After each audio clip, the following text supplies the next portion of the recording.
queridos, vamos agora entregar a palavra para o nosso irmão querido, sempre Ney Robson.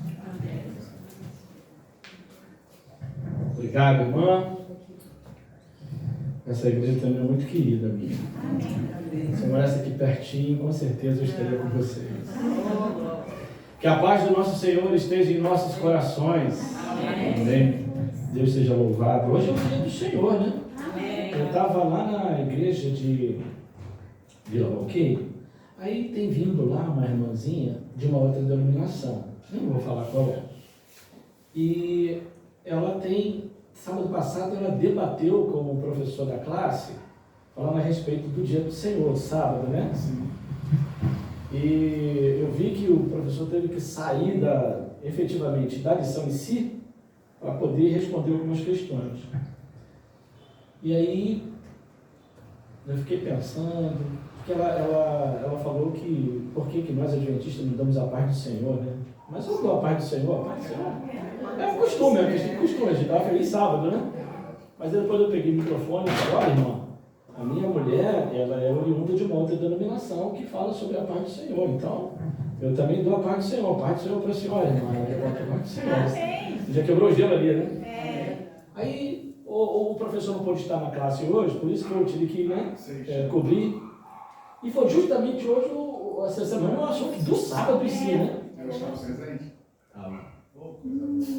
Foi bom? Só Deus para falar. Amém. E aí nós discorremos ali. Ficamos dentro da lição, porque a lição falou sobre o sábado, falou sobre o evolucionismo e o criacionismo, falou sobre Jesus como criador e também redentor. Então nós giramos, foi super interessante, porque o estudo do sábado gira realmente em torno disso, né? Do Deus como criador. E aí, na Bíblia dela, nós mostramos, olha, abre aí em Êxodo 20, de 8 a 11. E logo diz, lembra-te do dia de sábado para o santificar, separar. Lembra-te do sábado para santificar? 6 dias trabalharás e farás toda a tua obra. Mas o sétimo dia, lê aí, irmão, o sétimo dia é o sábado do Senhor Deus. Senhor já tomou? Então o dia do Senhor é o sábado. Deus abençoou a segunda, a terça, a quarta, a quinta e a sexta? Abençoou? Não. Ele abençoou o sábado. Né? Ele criou, separou e abençoou. Então, irmão, porque ela tinha dito, não, todos os dias, segunda, terça, todos. Então, se a senhora está dizendo que segunda, terça, domingo é abençoado por Deus, é a senhora que está colocando. Então a senhora está acrescentando algo na Bíblia que não está escrito. E a gente já conversava assim. E dali discorreu, olha, foram minutos realmente muito bons. Quero que vocês olhem por ela. Eu me esqueci o nome dela. Você não sabe, Tiago, não, né? Qual parece dela? A esposa do Maurício, aquele baixinho. Não me falou, mas eu... Jesus sabe quem é, só a gente orar. Olha, porque ela já ficou bem impactada. Aí eu falei, olha, sábado que vem a senhora não vai ficar nessa classe, a senhora vai lá para a classe bíblica, que é onde eu dou aula. A senhora vai para lá porque aqui o estudo é outro. A gente até ia oferecer uma lição da escola sabatina para ela, mas ela mesmo não quis, porque ela ainda está reticente. Ela acha que a gente é seita, né? Nós somos seita. Nem sabe o que significa a palavra seita, né? Seita são aqueles que não seguem aquilo que está na Bíblia. Pelo contrário, nós seguimos aquilo que está na Bíblia. Se ela já está indo ali, é porque Deus já está... Já E outra coisa, se o sábado não existisse, Deus não ia mandar a gente lembrar. Justamente. Lembrar de uma coisa que já existe. Justamente. Irmãos, abramos nossas Bíblias lá em Isaías 66, verso 2. Isaías 66, verso 2. O título da mensagem de hoje é Virtudes Espirituais. Amém? Virtudes espirituais. A gente vai aprender com a palavra do Senhor o que o Senhor quer nos dizer. 66, versículo 2. Não tem problema, nós temos até meio-dia. Opa! Já deu meio-dia lá? Já deu meio-dia? Nós temos aí bastante tempo para a gente estudar a palavra do Senhor, porque o pôr do sol lá pelas 5h30, não é isso? Só 11h04 ainda. Isso. Está cedo ainda. Então podemos ler, irmãos. Isaías 66, verso 2, diz assim: porque a minha mão fez todas essas coisas, e todas vieram a existir, diz o Senhor. Mas o homem para quem olharei é este, o aflito e abatido de espírito, e que treme Da minha palavra. da minha palavra. Profundo, né? Vamos orar? Amado e bondoso Deus, ao abrir a tua palavra, nós não estamos buscando somente a leitura, mas o conhecimento. E uma vez que venhamos a conhecer, Senhor, te pedimos que o Senhor venha trazer esse conhecimento para a nossa vida prática. Porque sabemos que quando o Senhor fala aos nossos corações, o Senhor vivifica o nosso espírito e faz com que nós tenhamos a consciência de que não somos desse mundo, apesar de estar nesse mundo. O nosso mundo vindouro é um mundo onde nós poderemos viver eternamente, com toda alegria e, acima de tudo, diante da Tua presença, visivelmente. Fica conosco, Senhor, e fala através deste Teu servo mau as palavras que o Senhor quer dizer à Tua igreja, como já disse a mim. Por Jesus, eu te peço, amém, Senhor. Irmãos, nós vimos aqui Isaías 66, verso 2, não é isso? Ainda no livro de Isaías, não fecha não? Ainda no livro de Isaías, lá no verso 1, nós vemos que ele, Isaías, foi uma testemunha dos períodos bons e ruins da história do povo de Deus. Lá em Isaías 66, 1, lê para mim aí, Marcelo, que você tem a voz.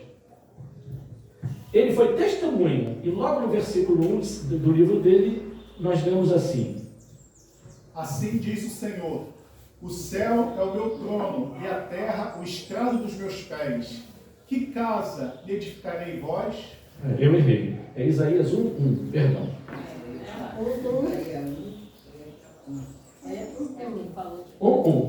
Foi eu que errei, irmãos. Olha o testemunho que ele dá. Isaías 1, perdão. Visão de Isaías, filho de Amós, que ele teve a respeito de Judá e de Jerusalém, nos dias de Uzias, Jotão, Acais e Ezequias, rei de Judá. Okay. Ouvi, ó céus, e dai ouvidos, ó terra, porque o Senhor é quem fala. Criei os filhos e os engrandeci, mas eles estão revoltados contra mim. Amém. Foi até bom, veio até calhar essa segunda leitura aí, 2, né? Irmãos, formalismo religioso, injustiça social, profanação do que é sagrado, marcaram a nação israelita no tempo do profeta Isaías. Agora sim, eu vou ler com vocês Isaías 1, e a gente vai ver o que estava acontecendo lá para Deus ter falado isso para Isaías de uma forma tão contundente. Isaías 1, verso de 10 a 15. Pode deixar a Bíblia que a gente vai usar bastante ela hoje, tá? Amém. Isaías 1, de 10 a 15. Vejam o que estava acontecendo por lá. Ouvi a palavra do Senhor, vós príncipes de Sodoma. Já estava comparando a Sodoma. Prestai ouvidos à lei do nosso Deus, vós povo de Gomorra. Então preste atenção, só a introdução aqui, Deus estava chamando os adventistas do sétimo dia de Sodoma e Gomorra. E aí continua ele: de que me serve a mim a multidão dos vossos sacrifícios, diz o Senhor. Estou farto dos holocaustos de carneiros e da gordura de animais cevados, e não me agrado do sangue de novilhos, nem de cordeiros, nem de bodes. Quando vindes para comparecer perante mim, quem vos requereu o só pisardes os meus átrios? Não continueis a trazer ofertas vãs. O incenso para mim é para mim abominação, e também as festas da lua nova, os sábados e a convocação das congregações. Não posso suportar pecado, iniquidade associada ao ajuntamento solene. As vossas festas da lua nova e as vossas solenidades, a minha alma as aborrece. Já me são pesadas, estou cansado de sofrer. Pelo que, quando estendeis as mãos, escondo de vós os olhos. Sim, quando multiplicais as vossas orações, não as ouço, porque as vossas mãos estão cheias de Sangue. pesado, né? Pesado. Muito pesado. Irmãos, esse texto fala do homem para quem Deus estava olhando em função de suas virtudes espirituais adotadas em sua vida. Ele estava falando com quem? E Isaías. Diante daquele povo todo, ele viu aquele homem. E as virtudes espirituais desse homem é que fez completa diferença e fez com que ele usasse esse homem para falar para quem? Para o povo, o que o povo estava vivendo naquele momento. Então Deus estava olhando para o homem que demonstrou humildade, porque o povo não estava nada humilde, não estava vivendo uma vida de humildade como nós devemos viver, como deve ser o nosso procedimento diante do nosso Deus. Então Deus estava olhando para o homem que demonstrou humildade de espírito, reverência pela palavra de Deus. Não é reverência só pela Bíblia, mas o que está contido nela, a reverência que nós devemos ter para com ela, e Isaías demonstrou isso. Por isso que Deus usou Isaías. E nós vamos estudar a respeito disso. Vamos falar primeiro da humildade, ok? Vamos abrir a Bíblia lá em 1 Pedro, no capítulo 5. 1 Pedro, no capítulo 5.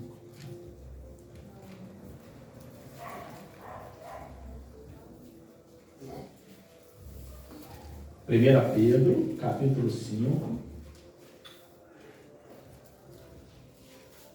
Como é que é o nome da irmã? Mônica. Oi, Mônica, tudo bem? Tudo bem. Seja bem-vindo, hein? Obrigada. Eu estou falando contigo porque o senhor ali eu também não conheço, não. Qual é o nome do senhor? Seu Paulo. Ô, seu Paulo, seja muito bem-vindo. É um prazer conhecer o senhor. Seu Paulo. Mônica e o seu Paulo. Estou dando esse tempinho para a Mônica abrir lá. 1 Pedro, capítulo 5. Agora eu vou falar o verso. Posso falar o verso? 5. 1 Pedro 5, 5. Amém. Posso começar a ler? Diz assim, olha. Rogo igualmente aos jovens, sede submisso aos que são mais velhos. Outro sim quer dizer igualmente no trato de uns para com os outros. Cingivos quer dizer buscar, cercar, né? Então buscai todos serem humildes. Oi? Isso. Vestir-se da humildade, porque Deus resiste a quem? Deus não gosta de soberbo, não. Aos humildes ele concede a sua? Olha só que lindo, né? Aos humildes ele concede a sua graça. Então, a humildade é uma virtude de vida cristã agradável a Deus, concordam? Com o que nós acabamos de ler agora? Então, a pessoa humilde diante de Deus é agradável a Deus. Ok. Quando o cristão, irmãos, ele desenvolve a humildade em sua vida espiritual, ele busca esquecer o eu. E aí é que mora o perigo, né? É que começa a luta. Não é verdade? Então, por meio de uma postura plena e de confiança em Deus, a gente consegue isso. Sem Ele, foi o que você orou. Sem mim, nada podeis fazer. Então, lamentavelmente, por exemplo, o apóstolo Pedro aprendeu essa lição de humildade de uma forma muito desgastante, como nós sabemos, né? Após ele ter negado a Cristo, ele percebeu a intensidade do seu orgulho e arrogância. Vamos abrir a Bíblia lá em Mateus 26. Mateus 26. Mateus 26. Vamos ler do versículo 69 até o versículo 75. Falei que hoje a gente vai usar a Bíblia dessa, hein? Posso ler? Mateus 26, de 69 a 75. Olha só como Pedro mostrou sua arrogância e seu orgulho. Ora, estava Pedro assentado fora no pátio e aproximando-se uma criada, lhe disse: também tu estavas com Jesus, o Galileu. Ele, porém, o negou diante de todos, dizendo: não sei o que dizes.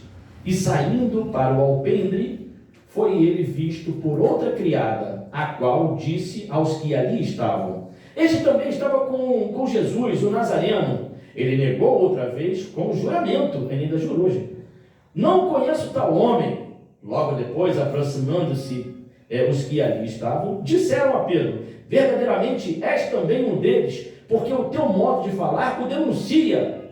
Então começou ele a fazer o que, irmãos? Praguejar e a jurar: não conheço este homem. E imediatamente o galo cantou. Então Pedro se lembrou da palavra de Jesus, que Jesus lhe dissera: antes que o galo cante, tu me negarás 3 vezes. E saindo dali, ele fez o que, irmãos? Chorou amargamente. Irmãos, conta-se uma história de um iniciante no alpinismo que subiu uma grande montanha, e quando ele chegou, com muito custo, muita dificuldade, quando ele chegou lá no topo, lá no ápice, né? Ele então começou a pular de alegria, pulava alto, falando do orgulho dele ter conquistado pela sua própria força o quê?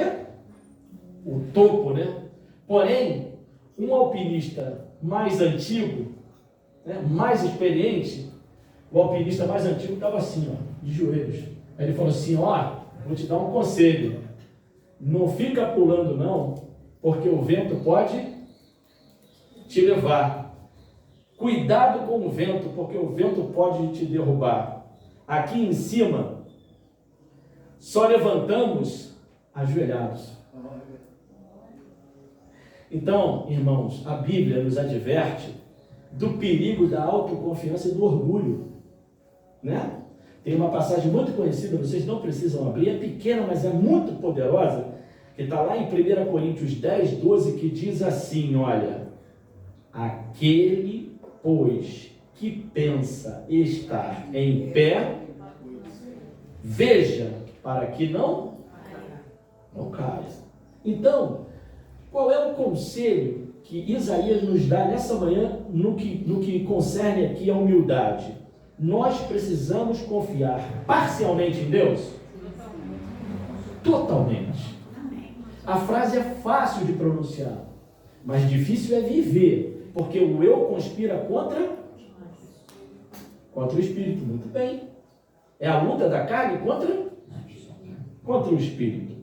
Então, Jesus Cristo estabeleceu um contraste entre os humildes e os arrogantes ao narrar a parábola do fariseu publicano. Vamos abrir a Bíblia lá em Lucas. Não está chateado comigo não, né? A gente vai ler. Vamos abrir lá em Lucas. Lucas, no capítulo 18.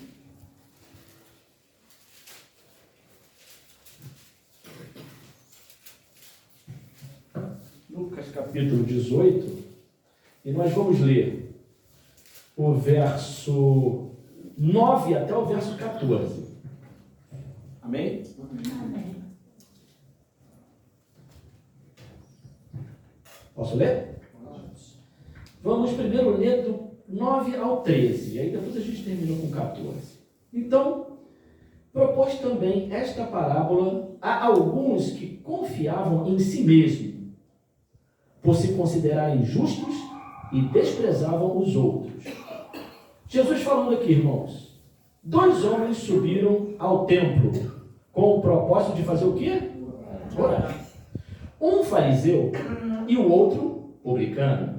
O fariseu, posto em pé, orava de si mesmo para si mesmo, desta forma: ó Deus, graças te dou, porque não sou como os demais homens, roubadores, injustos e adúlteros, nem ainda como este publicano. Jejuo 2 vezes por semana e dou o dízimo de tudo quanto ganho. O publicano, estando em pé, longe, não ousava nem ainda levantar os olhos ao céu, mas batia no peito, dizendo: ó Deus, se propício a mim. Ó Deus, se compadecido de mim. Ele estava pedindo para que Deus se compadecesse dele. Não é verdade, irmãos? E aí, olha para cá agora. Vejam o que o Espírito de Profecia fala a respeito dessas duas classes de pessoas. No livro Parábola de Jesus, página 151. Diz assim a escritora norte-americana Ellen White: para cada um dos grupos representados pelo fariseu e pelo publicano, há uma lição na história do apóstolo Pedro. Na primeira parte de seu discipulado, Pedro considerava-se forte. Semelhante ao fariseu, não era a seus olhos como os demais homens. O mesmo mal que levou Pedro à queda e excluiu da comunhão com Deus o fariseu, torna-se hoje uma ruína para milhares dentro da igreja. Nada é tão ofensivo a Deus, nem tão perigoso para o espírito humano, como o orgulho e a presunção. Orgulho, no dicionário, diz o seguinte: sentimento de prazer, de grande satisfação com o próprio valor, com a própria honra. Já o presunçoso tem a opinião demasiadamente boa e lisonjeira sobre si mesmo. E aí, irmãos, Ellen White termina: de todos os pecados, o que menos esperança inspira e o mais irremediável é o orgulho e a presunção. O orgulho é o caráter direto de Satanás. E ele conseguiu passar isso para a maior parte da raça humana. E só podemos deixar de ser orgulhosos e presunçosos por milagre. E esse milagre só pode ser feito por Deus. Ok, então nós entendemos até aqui por que Deus mandou Isaías falar através desse homem humilde a um povo que era orgulhoso e era presunçoso.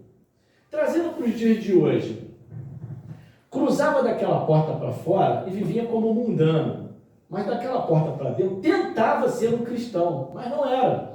Por isso que Deus fala assim: eu estou cansado de vocês virem à igreja sábado, trazer dízimo, trazer oferta, cantar hinos, pegar departamentos, cuidar de departamentos. Se o seu coração é um coração orgulhoso, é um coração presunçoso, e mais, ele fala mais: quem te deu a autorização, você sendo orgulhoso, presunçoso, de pisar nos meus átrios, de entrar ali, olha?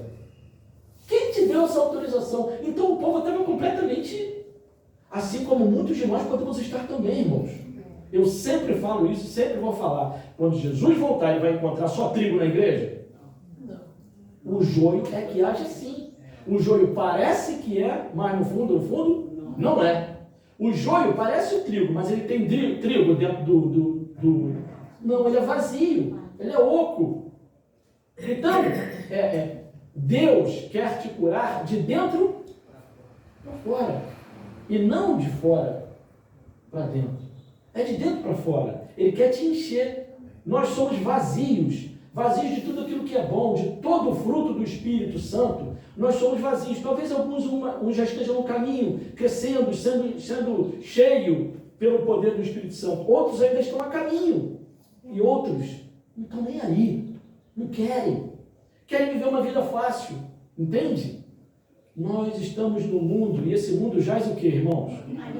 Para Deus esse mundo já passou. Para Deus esse mundo já acabou. Então a gente não deve mais insistir de viver nesse mundo. Eu estava vindo com meu filho ali agora, e ele viu o pessoal jogando bola ali. E ele falou para mim: pai, antes do senhor entrar na igreja, o senhor também jogava bola aos sábados? Aí eu falei para ele, filho, era todo sábado. Não era domingo, não, era todo sábado.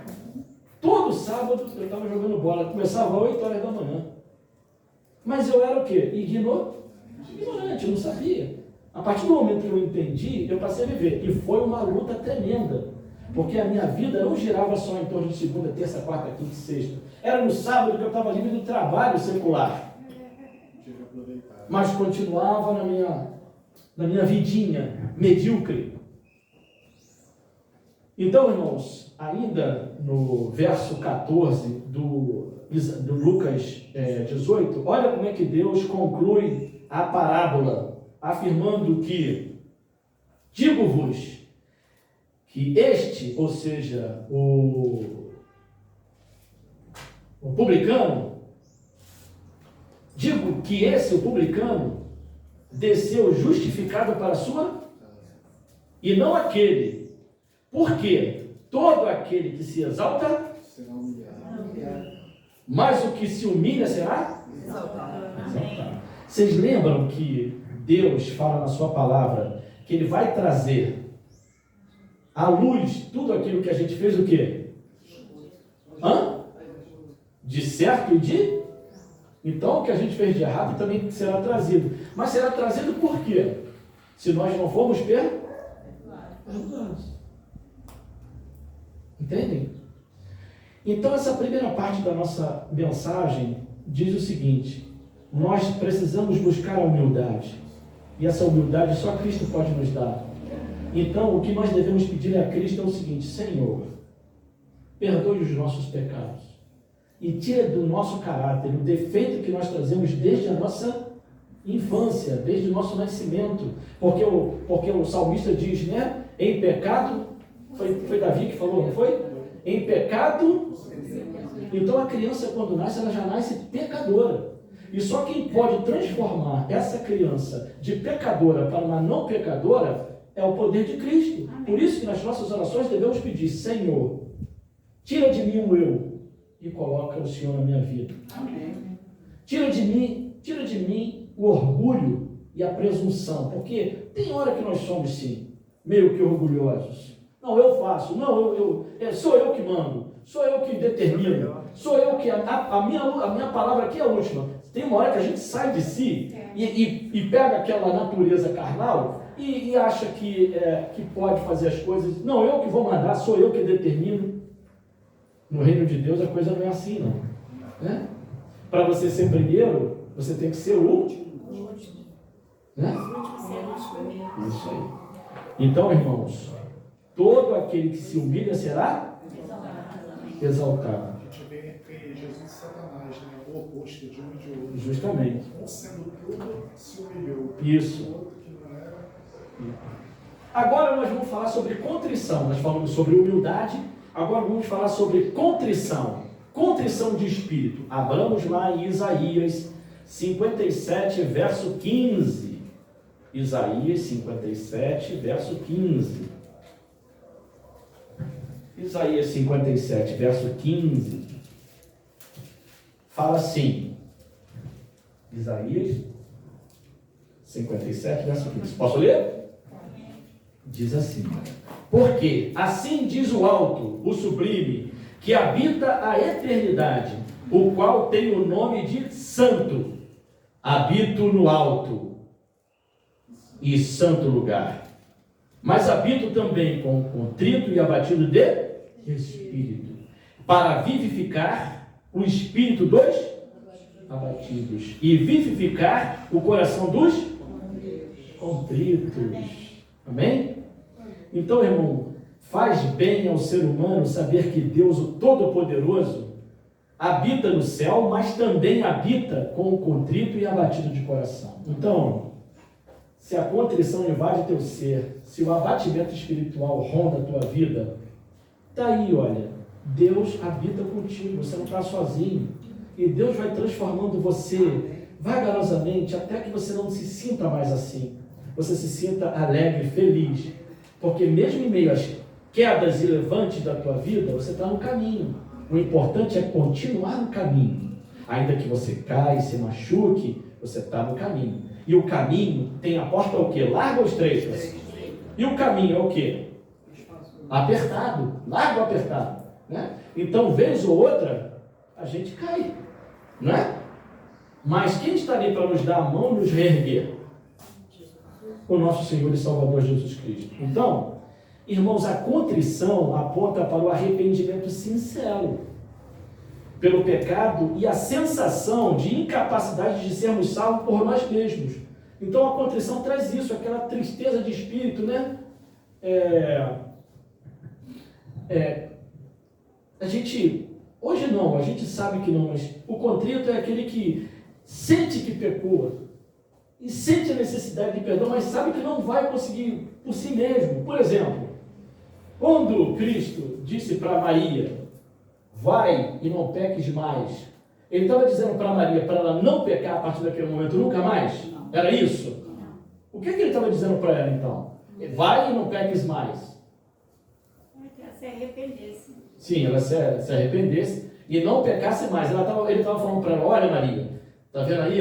Ninguém vai te apedrejar mais. Cadê os que iam te apedrejar? Ah, não tem mais ninguém aqui. Então faz o seguinte, a partir de agora você vai e não peque mais.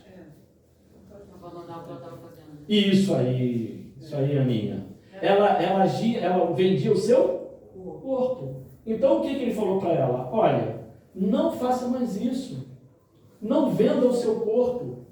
Não atue com a prostituição. Até porque armaram para ela ali, né? Tinham armado para ela. Então vai, não faça mais isso, não cometa mais esse pecado. Então é isso que Deus quer nos dizer. Se a gente tem um pecado acariciado, o que a gente precisa fazer? Pedir força a Deus, porque sem mim nada podeis fazer, e falar para Ele, olha, eu gosto de fazer isso, a minha carne ainda tem esse desejo de fazer isso. Né? Vamos colocar, olha, eu estou indo à igreja, mas eu não consigo parar de beber. Então, Senhor, me ajuda, porque é um vício que eu tenho, o meu corpo pede, a minha carne pede, e isso me satisfaz. Mas eu sei que isso está me destruindo. Isso, além de estar me destruindo, está destruindo as pessoas que estão ao meu redor. Porque quando eu fico bêbado, eu começo a falar um monte de besteira, um monte de asneira, arrumo briga, confusão. E tem muitas pessoas que morreram, perderam a vida, sem saber, porque estavam tão doidonas, que perderam a vida. Isso é um exemplo. Então, Senhor, me ajuda. Ele precisa ouvir isso dos seus lábios. Porque o próprio inimigo vai falar, opa, ele não está pedindo ajuda. Porque a guerra entre Cristo e Satanás é uma guerra jurídica.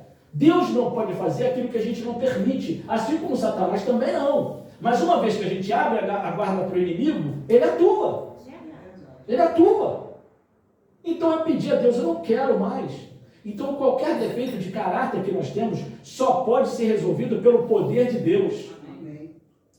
Entendeu? Porque a gente continua, o importante, irmãos, é caindo e levantando, continuando no caminho do Senhor. Não adianta querer arriscar sair. Arriscou para sair, pode ter certeza que a morte já está garantida. A morte é eterna, hein? Porque o que a gente tem agora é sono. Então a morte eterna está garantida. Dentro da igreja, gentilmente? Infelizmente. Infelizmente a gente quer. Mas aí o Espírito Santo entra em ação e coloca no nosso coração, Ney, você cometeu um erro. Ainda que tenha sido uma mentira pequena, você cometeu esse erro. E às vezes, no mundo comercial que eu vivo, os diretores, os que estão acima, eles nos induzem a mentir, como aconteceu essa semana com o diretor da empresa que eu trabalho, numa das empresas que eu trabalho. Olha só, você faz o seguinte, você fala para fulano que você não vai fazer esse negócio por causa por determinado problema. Então, você fala isso para ele, eu falei, fulano, eu não vou mentir. Eu não vou mentir, eu vou falar a verdade. Ah, faz o seguinte, falando para o diretor, deixa eu conduzir as coisas do meu jeito e você vai ver o resultado disso. E aí Deus me inspirou a eu escrever um texto e mandando para a pessoa leu, acatou e fez. Amém, glória a Deus. É o diabo usa as pessoas. E a gente tem que ficar bem alerta. Eu sempre uso uma metáfora que é muito interessante. Às vezes você está com 12 reais no bolso, mas quer trocar os 10. E geralmente você sempre vai comprar uma coisa mais baratinha. Aí você está lá com os 10, aí você fala, eu quero. Você vê o preço do chocolate, né?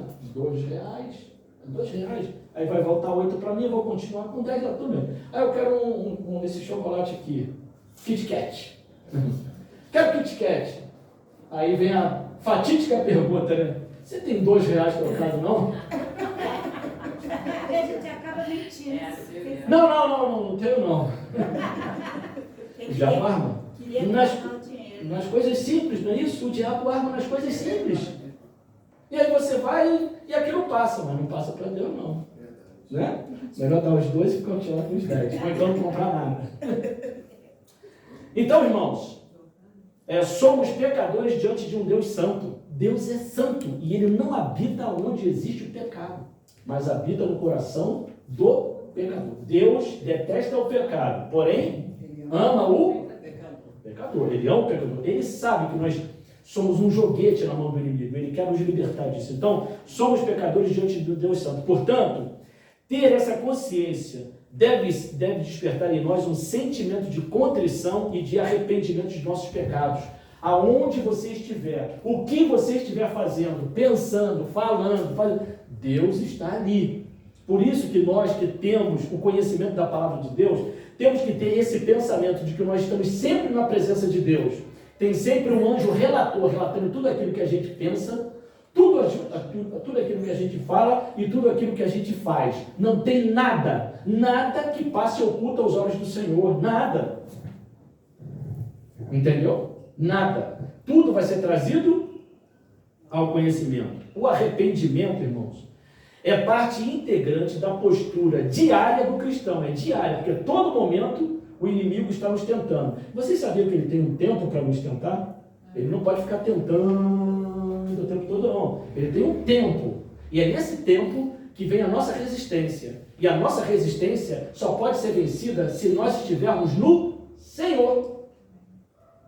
Porque o inimigo entra com a tentação. Mas se a gente tem relacionamento com Cristo, o Espírito Santo entra em ação. Amém. Ele nos faz lembrar.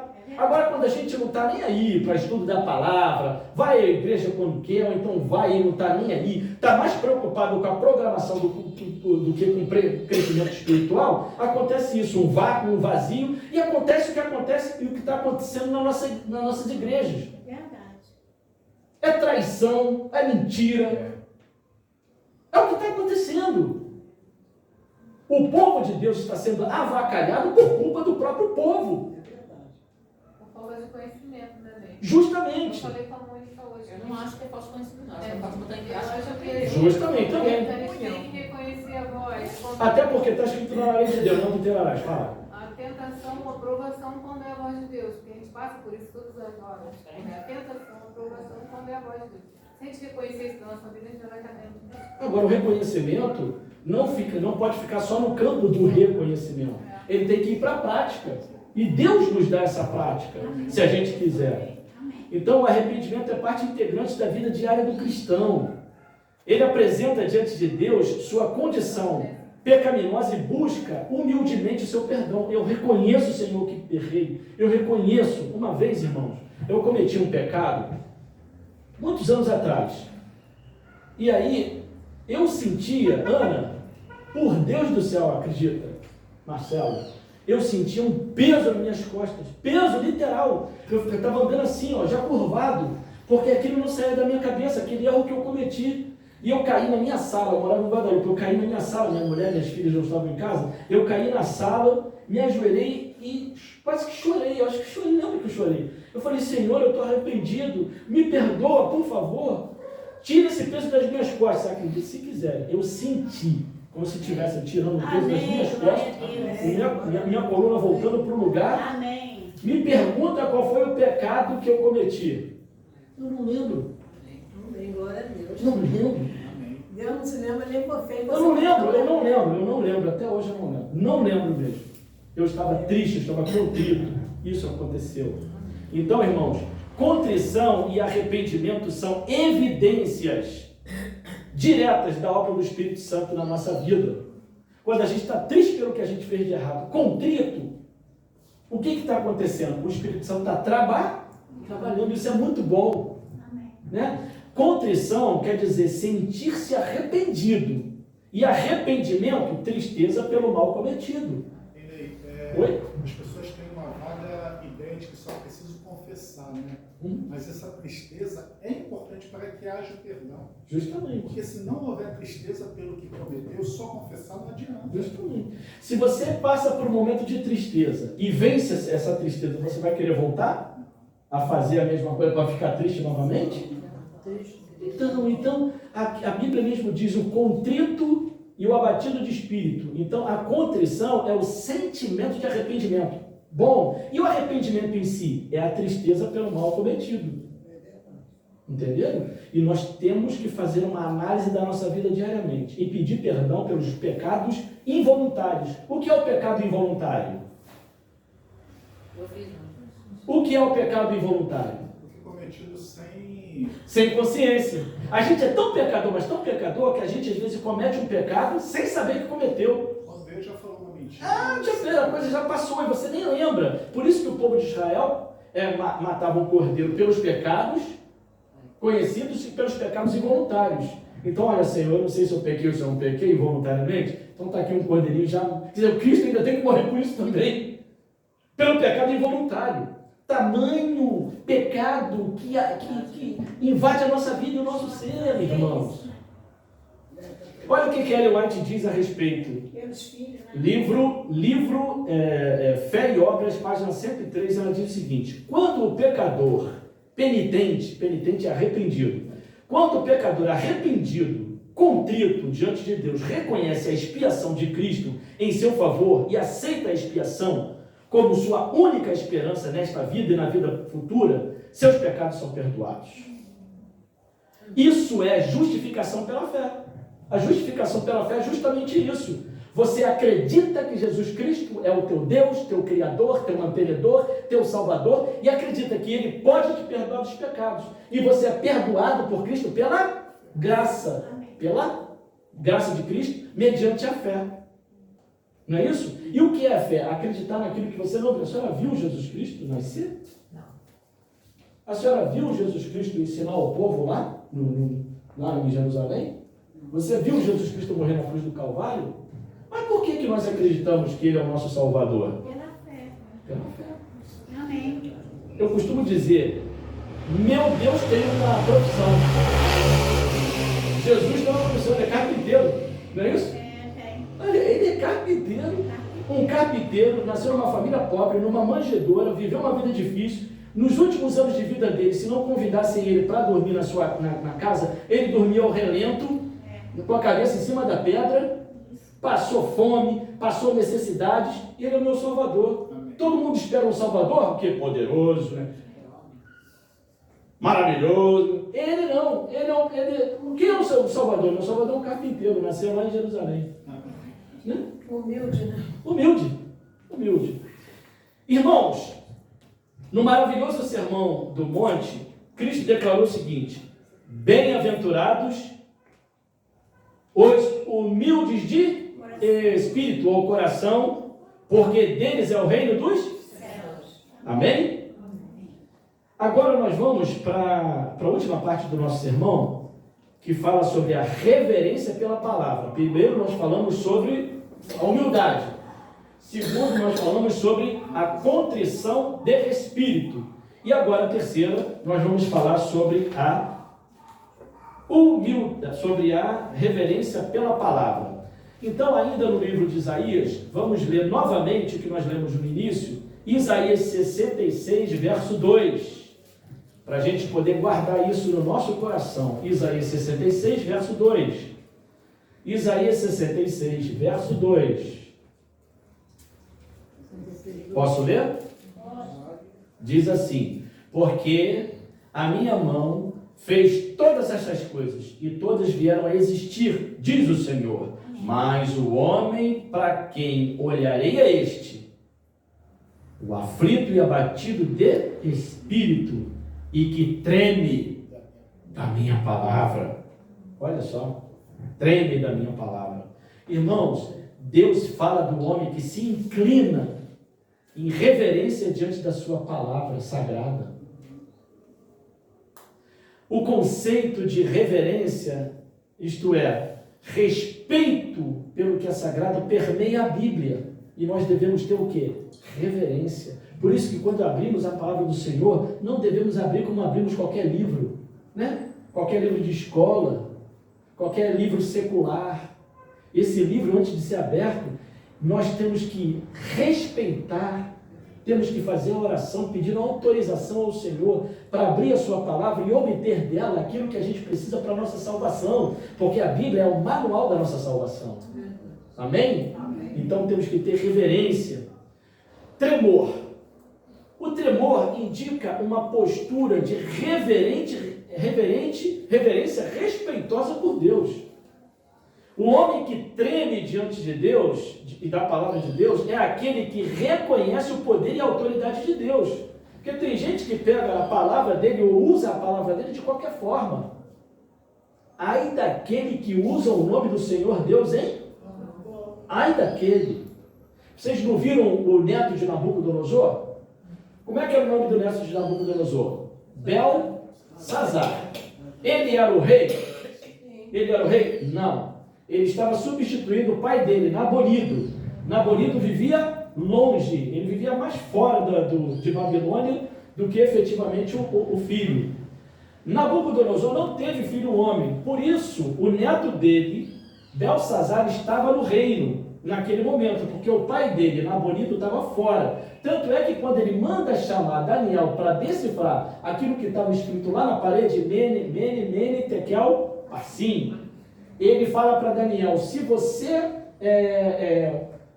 decifrar o que está escrito ali, você vai ganhar uma vestimenta vermelha, né? E você vai ter o quê? Um colar de ouro. E você vai ser o quê? O terceiro no meu reino. Então o primeiro era o pai, o segundo era ele, o terceiro. Esse homem, ele passou dos limites da presunção, do orgulho e da irreverência diante de Deus, porque mandou buscar as taças de ouro para beber vinho na festa de orgia que ele estava fazendo. E passava dias e dias ali fazendo aquela festa. Mas ele não percebeu e não sabia que a morte já estava a caminho. Porque os medo-persas já estavam entrando por debaixo da cidade de Babilônia, que era intransponível. O muro dava para passar 2 carros em cima. Era intransponível, eles vieram por debaixo do rio. Ele não percebeu que a morte estava chegando. A morte estava a caminho. Mas ele ultrapassou todos os limites. Quando ele, então, se coloca diretamente contra Deus. Não faça isso jamais. Não faça isso. E a morte veio para ele naquele dia, porque o próprio Daniel, você sabia de tudo isso, e nem por isso você respeitou, nem por isso você derrubou o seu orgulho e a sua presunção. Sabia de tudo isso, porque essa história é contada até hoje, o que aconteceu com seu avô. E você sabia de tudo isso e passou por cima. E veio então a morte. Então, horrenda coisa é cair nas mãos de Deus, do Deus Altíssimo. Então, o homem que treme diante da palavra de Deus é aquele que reconhece o poder e a autoridade de Deus, irmãos. Ele reconhece que deve obedecer e reverenciar seus preceitos, despojado de todo o racionalismo extremo. Aceita a fé pelo assim diz o Senhor. O que é racionalismo? Racionalismo é o modo de pensar que atribui valor somente à razão, ao pensamento lógico. Ou seja, essa pessoa, ela não aceita essa ideia de fé, de acreditar naquilo que ela não vê. Ela só acredita naquilo que ela vê, naquilo que ela toca. Tem um personagem bíblico que era racionalista, né? Quem é esse? Tomé, não é isso? Ele só acreditava naquilo que ele podia ver, entende? Então, o racionalismo não faz parte, o racionalismo não faz parte do cristianismo. Nós vivemos pela fé. Eu acredito que Jesus vai voltar nas nuvens dos céus. Tem gente que acha isso utopia. Isso é loucura. Deus vai vir nas nuvens dos céus. A palavra nos chama de bem-aventurado, aqueles que não viram e creram. Isso. Não viram e creram. O homem acredita porque vê que um avião passa no céu, toneladas e toneladas de ano, mas não acredita que um Deus pode vir do céu e mudar toda a história da raça humana. E é o que vai acontecer.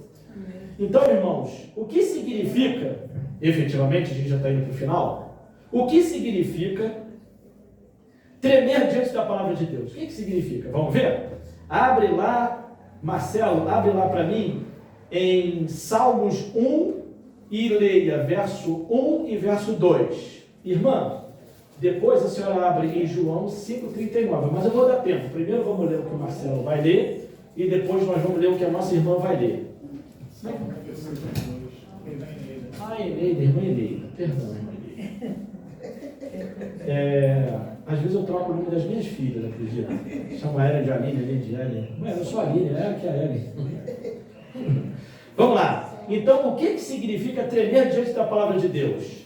Bem-aventurado o homem que não anda segundo o conselho dos ímpios, não se detém no caminho dos pecadores, nem se assenta na roda dos escarnecedores. Antes o seu prazer está na lei do Senhor, e na sua lei medita de dia e de noite. Amém, irmãos. A gente está num mundo que jaz no maligno. A gente vai ficar brincando? Vamos ficar brincando de ser cristão? Hein? Hein, irmãos? A gente vive num mundo mau. E o que diz a palavra aqui? Que as nossas amizades, de onde nós devemos estar, é sempre com o Senhor. Se nós estamos num grupo onde esse grupo não respeita a Deus, nós devemos continuar ali? Não. Entende? Nós, infelizmente, nós temos que nos separar. Não deixar de lidar, mas conviver, não. Ok? O que significa tremer diante de Deus? A irmã Eneida vai ler o que está escrito lá em João 5,39.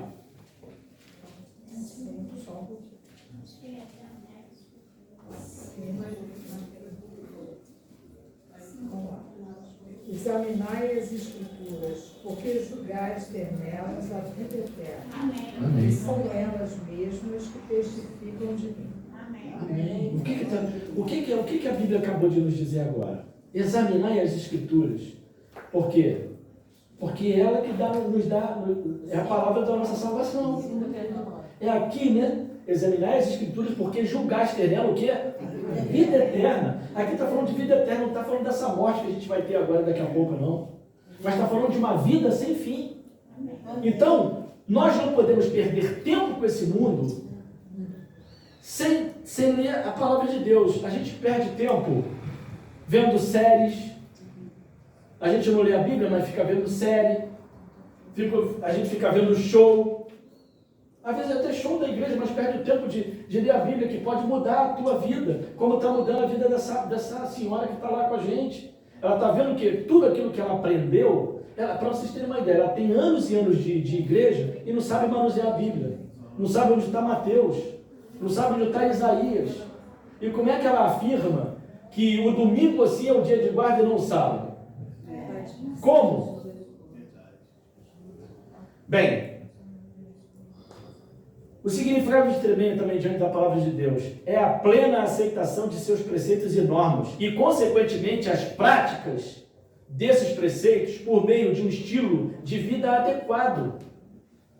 Então, irmãos, não adianta vocês só ouvirem o que eu estou falando aqui.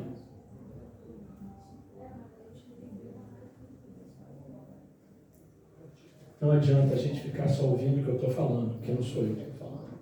A gente precisa colocar em prática.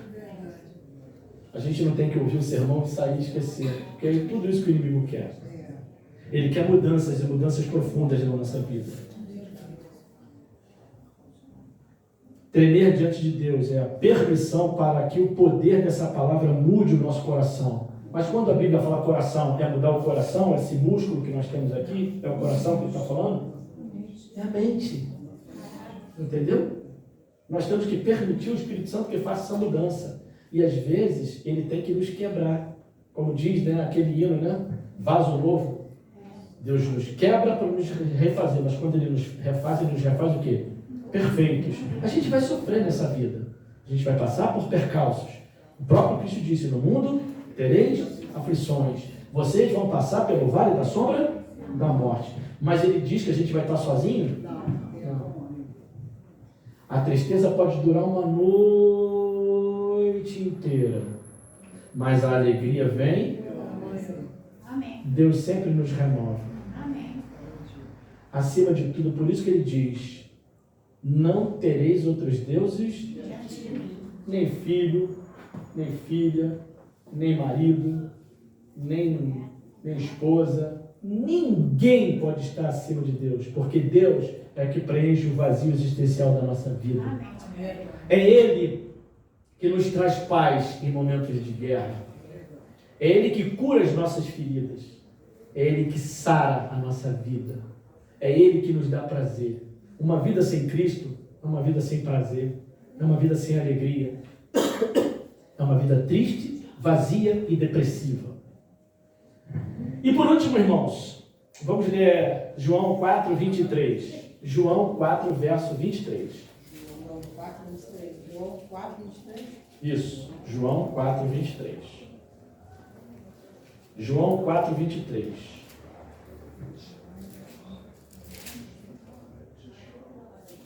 Diz assim, olha, mas vem a hora, e já chegou, em que os verdadeiros adoradores adorarão o Pai em espírito e em verdade, porque são estes que o Pai procura para seus Adoradores. Então, irmãos, Amém.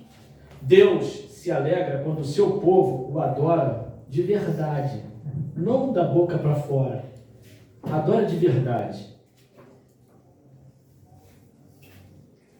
Não só externamente, mas principalmente internamente. Você está chorando? Você está sofrendo? Está passando por momentos difíceis na sua vida? Algo do passado insiste em retornar à sua mente, tirando o equilíbrio espiritual que você tem. Saiba que o diabo está por trás disso, porque o diabo é o Deus do desequilíbrio. Ele é o Deus do extremismo. Ele não quer um povo equilibrado, ele quer um povo desequilibrado, né? Ele nos leva ao extremo, joga-nos para a depressão e, por vezes, faz com que nós vivamos de forma ansiosa.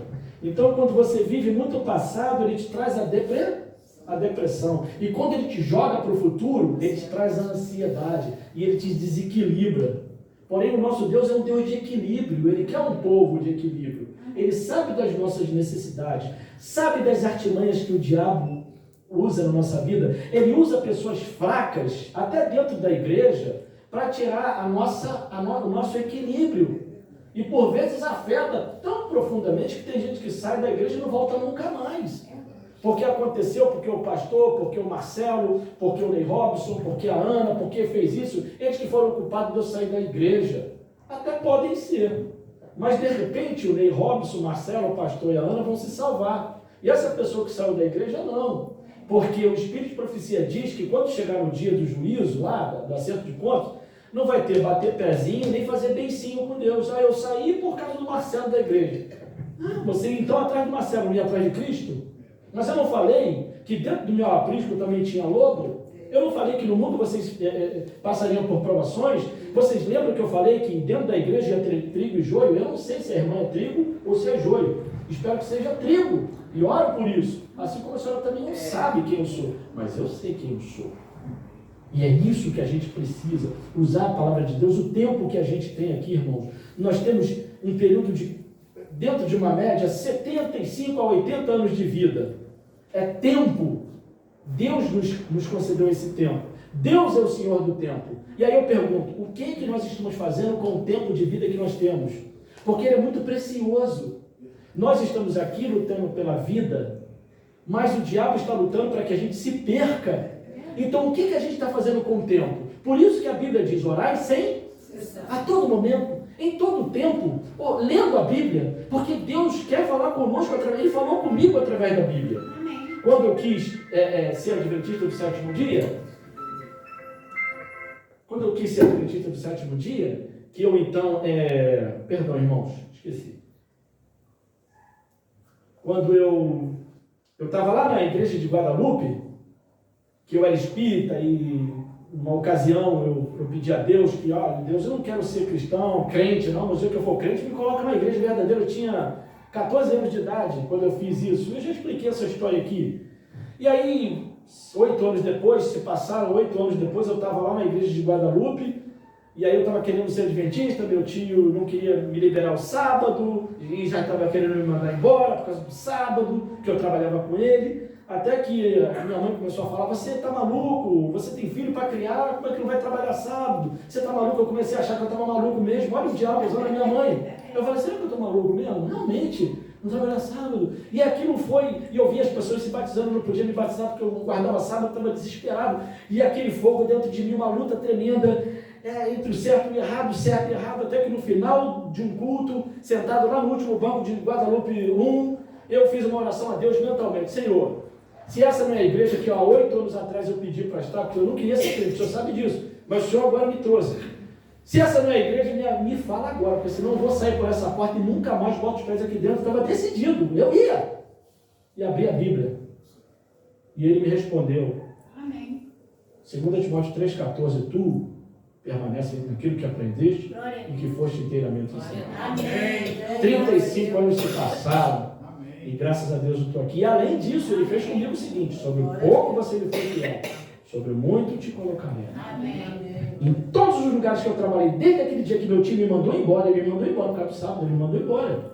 Desde aquele dia, Deus nunca deixou de me honrar, nunca. Glória a Deus. Nunca. 35 anos, nunca. Nunca me faltou o pão, nunca me faltou a moradia, nunca me faltou nada. Pelo contrário, eu saí do meu tio, ganhei 5 vezes mais no novo emprego que ele me deu. Na Golden Cross, cujo dono é adventista do sétimo dia, Dr. Milton Saldanha Afonso. Olha só o que Deus faz na nossa vida. E de lá para cá, até multinacionais já me chamaram para trabalhar. Olha, se tiver que trabalhar sábado, pode esquecer que eu não vou. Não. Você não precisa trabalhar sábado, não. Entende? É assim que Deus atua.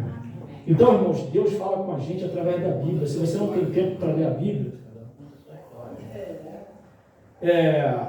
então Deus se alegra quando o seu povo o adora verdadeiramente. A adoração não é somente externa, mas principalmente interna. Humildade, o que nós estamos? Humildade, contrição e tremor diante da palavra de Deus são virtudes necessárias para o nosso crescimento cristão. Se isso não estiver acontecendo na vida, tem alguma coisa aí que não está batendo certo. Então, irmãos, quantos gostariam de desenvolver diariamente essas virtudes espirituais em sua vida cristã? Quantos gostariam? Então vamos ficar em pé e vamos orar ao Senhor Deus. Eu quero pedir... Humildade, contrição e arrependimento. Isso aí. Humildade, contrição e tremor diante da palavra de Deus. Ou seja, respeito, adoração. Ok?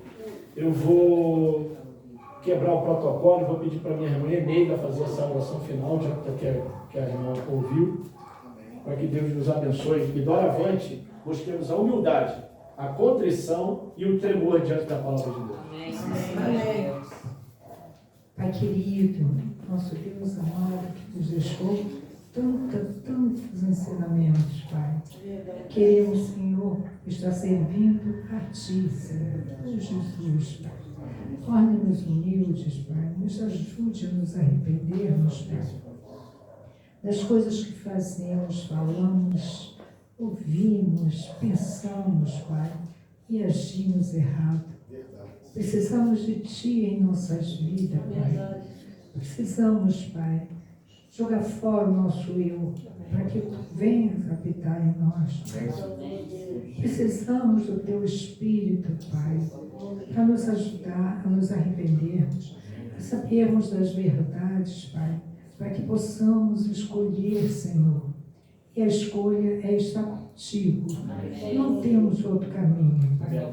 Se não estamos contigo, para onde vamos? É verdade.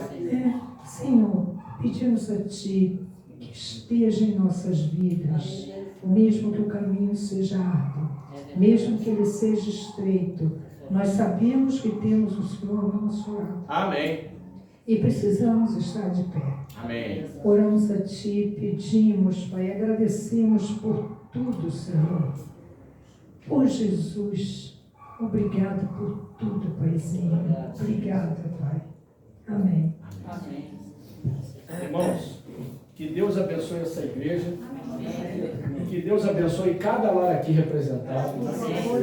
Que a paz do nosso Senhor Jesus Cristo esteja no lar de vocês. Que o anjo, se tiver algum anjo na casa de vocês, um anjo mau querendo trazer discórdia, destruição, na vida espiritual, na vida física de vocês, que pelo poder de Jesus Cristo eles sejam expulsos agora. Amém. E que a casa de vocês, o espaço em que vocês dormem, acordam, comem, vivam, seja um pedaço do céu. Que anjos de Satanás estejam das portas para fora sempre. E quando vocês adentrarem em suas casas, vocês sintam a paz celestial, a tranquilidade para refazer a sua vida física e a sua vida espiritual também. Amém. E que ali seja sempre, até a volta de Jesus, o lugar da morada do Senhor. Amém. Não deixem de fazer o culto matutino, o culto vespertino. Que Jesus Cristo tenha a casa de vocês sempre com um lugar aonde Ele pode transitar livremente. Amém? Eu queria agradecer aqui ao nosso querido Ney Robson, porque eu mandei uma mensagem para ele ontem, já era 8 horas da noite. Coloquei no grupo dos anciãos que a pregadora de hoje, que era a Conceição, ela estava se sentindo mal e ela está com suspeita de Covid.